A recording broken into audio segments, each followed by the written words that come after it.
Morning guys, welcome to my YouTube channel. Ngayon po ay turuan ko po kayo kung paano mag-drive nitong NMAX 155 guys, 2023 model.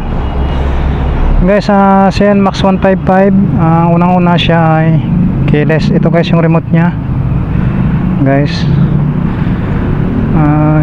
Umpisa natin guys, paano ba natin ma-open si NMAX. Guys, itong yung remote nya guys. Ito kaya nito nakalock yung motor natin.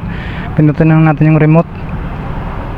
Yan guys, at pindot natin yung remote. Yan, ikutin lang natin tong pinaka switch nya dito, ignition switch. Yan, yan guys, hindi na siya nakalock. Dito guys, turuan ko muna kayo paano ba natin mabuksan itong switch na to, yung upuan, at saka ito yung tayo fuel tank guys. Itutok nyo lang dito. Ito guys, yan, tutukin lang dito banda. Yan, naka-off. Yan guys, tutok lang dito sa fuel. Yan, pindutin natin yung seats. Yan guys, naka-open na yung seat. Ito guys. So, kapag yung fuel, ito guys, pindutin natin yung fuel. Yan, naka-open na. Pwede na tayo mag-gasolina guys. Start na po tayo. Bago tayo mag-drive ng motor, kailangan alam natin yung mga function guys. Ito mga function na to, mga buttons natin, mga switch. Ito guys yung handbrake, brake lever na to. Handbrake po ito, sa harap na brake. Yan guys, pag nag-brake ka dito yan sa harap guys. Pag dito naman sa kabila guys, itong lever na to ay para ito sa likod. Ito ang lever na to para ito sa rear brake lever. Yan guys, subukan natin. Ito, may ikot yung gulong.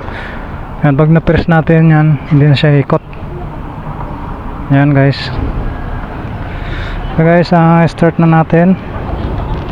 Try natin na start ng motor. Pag nag-start tayo ng motor, ikot lang natin dito. Ito guys, kaliwa.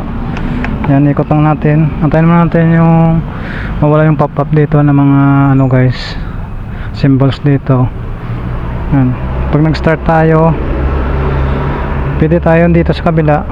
Yan, pipiga o pwede din dito sa kabila. Front brake lever, rear brake lever, kahit saan dyan pipigayin natin. Okay guys, dito pipiga tayo sa kabila. Start natin. Yan, under siya guys. Off muna natin. Sa kabila na naman guys, ito na naman gamitin natin para mag-start. Kasi pag hindi mo to guys i-press, yan, hindi yan mag-start. Kahit dito sa kabila, wala. Kailangan i-press mo siya. Press, tapos starter. Yan na guys. Ituro ko na sa inyo yung mga function nito.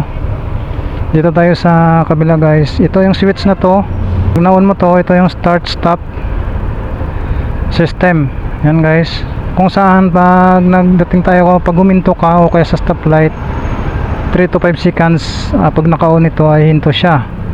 Kaya namatay siya ng 3 to 5 seconds. Ano mo lang siya guys, pigaan mo lang, i-throttle mo lang siya, under siya kusa.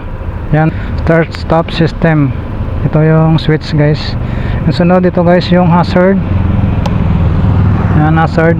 Yan guys, kung nakikita nyo, dalawang signal light natin ay gumagana. Hazard. Ito naman ang nagagamit natin to sa mga madilim. Yan, mag-hazard tayo para kitang kita tayo. Itong sunod na button guys ay itong starter nya. Yan yung starter nya, yung tinuro ko sa inyo. Ito yung throttle. Yan guys, siyempre side mirror nya, kabilaan yan. Kailangan natin ng side mirror pag lumikaw tayo ng kaliwa kanan. Yan yung titingnan natin, sisipatin natin. Saka ito yung brake lever sa may harap. Ito naman tayo guys sa mga left handle. Ito yung high beam, low beam. Yan guys, pag nag-high ka yan, makikita mo low beam. Ito naman ang high beam, low beam na gamit natin. Ito yung high pag mga naglo-long ride tayo guys na madaling araw, wala tayong salubong, yan magagamitin natin yung high. Pero pag sa ano lang, dito tayo sa city drive, low lang. Kasi pag may salubong tayo, masilaw din. Sisilawan sila, magagalit sa atin. Ang sunod na button guys, ito ang signal light. Yan, left and right. Yan guys, left and right. Yan, nagagamit na naman ito. Gagamitin natin pag nag-drive tayo. Gagamitin natin kaya liliko ka dito, kaliwa, kanan. Yan, siyempre magsisignal tayo, ganun. Kaliwa ka o kanan. Yan, para alam nang sa likod natin na liliko tayo, kakaliwa tayo o kakanan. Guys, yung sunod ang horn. Ito horn. Yan, ang horn na yan guys ay nagagamit natin yan pag kaya mag-overtake tayo. Yan, para ma-alarma yung sarap natin na mag-overtake tayo. Pero guys, tandaan natin, ito pala yung video ang video na to ay para sa mga beginners. Tandaan natin guys, pag mag-overtake tayo, lalo na pag baguhan tayo, huwag tayo mag-overtake dito sa may kanan. Ito guys, kaya papunta tayo dyan, diretso tayo, dito tayo mag-overtake, dito sa may side na to. Huwag tayo dito sa kanan, kasi pag dito ka mamaya bigla siyang gumanon, huminto, yari tayo guys, mabangga tayo. So guys, dito na naman tayo sa kanyang panel. Yan guys, ni NMAX. Ang makikita natin dito, ito guys yung fuel. Yan, fuel gauge. Pag F, ibig sabihin full tank. Pag E, empty. Pag nag-empty na, pag nawawala na, wala na tong symbols na to, magkakarga na tayo guys ng gasolina. Tandaan natin yon. Ito guys, clock. Yan, kailangan natin yan pag lang long ride, may panawaran tayo, may tingnan tayo ng oras kung anong oras na. Ito kanyang speedometer, malalaman natin guys kung ilan ang takbo natin, kilometer per liter. Yan yung tinakbo ng motor na ito, 91 kilometers na, bagong bago pa. Ito yung eco nya guys, depende naman yan sa takbo din natin kung ilan yung kilometer per liter, kaya 45, 44 ganun. Ito guys sa gilid, ito yung temperature nya. Yung sa gilid may dalawang symbols dito, yan ay signal light. Yan, left, yan right, yan yung signal light natin. Tapos guys, dito una makikita mo dito yung message. Kaya pag may wide connect ito guys, si NMAX, pag naka-download na kayo nito na ano na, install na sa cellphone natin yan, pag nag-message dito yan, makikita natin yan, yung pop-up up yan. Yung sunod nito, TCS, ano ba to guys, yung TCS, traction control system. Yan yung mga didetect guys na mag-escape tayo. Sunod, meron siya, yan guys, yung pop-up up, ABS, anti-lock brake system. Kaya ang motor nito ay kaya mag-sudden brake na bigla ng preno, talagang lakas ng preno nito kasi may ABS siya. Talagang safe na safe tayo dito. Sunod guys na symbols dyan, yan high beam, low beam. Yan guys, nakikita nyo, naka-high. Kailangan hindi mo makikita yung ano na yan, yung high na yan, naka-low lang kasi masisilaw naman yung iba. Sunod guys dito yung ano nya guys, temperature check. Yung sunod nyan guys yung SSS nya, start, yan, stop system, yan. Saka dito guys yung sunod, ito yung symbols ng ano guys, yung keyless natin, yung parang lock dito guys. Sunod nya yung parang ano ng cellphone na pag may tumawag natin, malalaman natin. Pakita ko sa inyo guys, yan, i-off ko muna para makita natin lahat yan dyan. Yan guys, nakita nyo lahat, nagpo-pop up siya. O guys, naturo ko na sa inyo. Start na natin si NMAX. Turuan ko na kayo kung paano napatakbuhin to. Ito guys, press ng yung kamay natin guys, nakaganito palagi yan. Yan, throttle, ito sa kabila ganun din.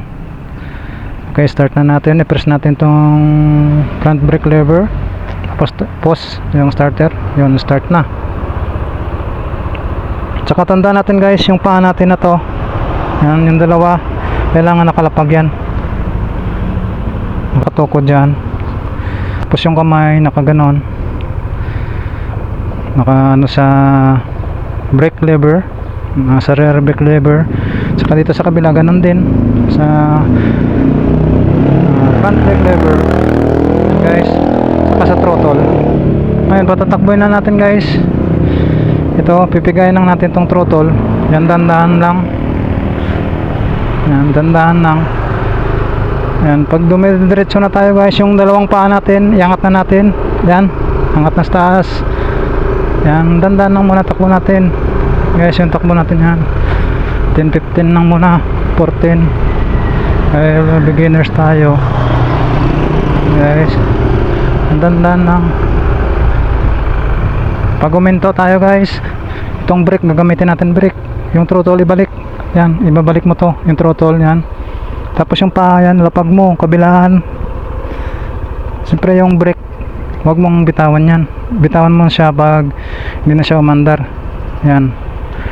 Oh, yan guys, kailangan nakatukod yung dalawang paa natin. Pag nag-drive tayo. Ay, liliko tayo guys. Liliko na naman tayo. Dito na natin magagamit yung signal light. Ito. Yan, pakaliwa. Ibig sabihin, kakaliwa tayo. Tsaka magagamit na natin yung ito din, yung side mirror natin. Siyempre titingnan muna natin side mirror bago tayo kakaliwa.